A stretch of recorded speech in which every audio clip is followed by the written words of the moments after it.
বিদেশে কেন এত পরিষ্কার পরিচ্ছন্নতা জানেন? কারণ ওই প্রতিটা বাড়ির সামনে যে সরকার থেকে সিস্টেম করা হয় এরকম বড় ড্রাম দেওয়া থাকে। ড্রাম ছাড়া যদি অন্য কোথাও যেখানে সেখানে ময়লা ফেলা হয় ক্যামেরাতে চেক দিয়ে জরিমানা ধরা হয় আর কি। তো পরিষ্কার পরিচ্ছন্নতা এটা আসলে খুব গুরুত্বপূর্ণ, দেখলেই শান্তি চারপাশটা। মানুষের সামনে ভিডিও করাটা আমি আসলে আনইজি ফিল করি, যার কারণে চার সাইড আপনাদের ভালো করে এভাবে গুছিয়ে দেখাতে পারি না। কি সুন্দর।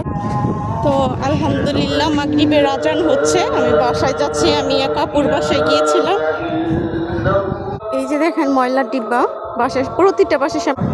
তো সরকার যদি আমাদের বাংলাদেশে এইভাবে দায়িত্ব নিত, ময়লা প্রতিটা বাড়ির সামনে এইভাবে এই ব্যাপারে গুরুত্ব দিত, তাহলে আমাদের দেশটা অনেক সুন্দর হতো। নিজ নিজ দায়িত্ব সবারই থাকা দরকার, তারপরেও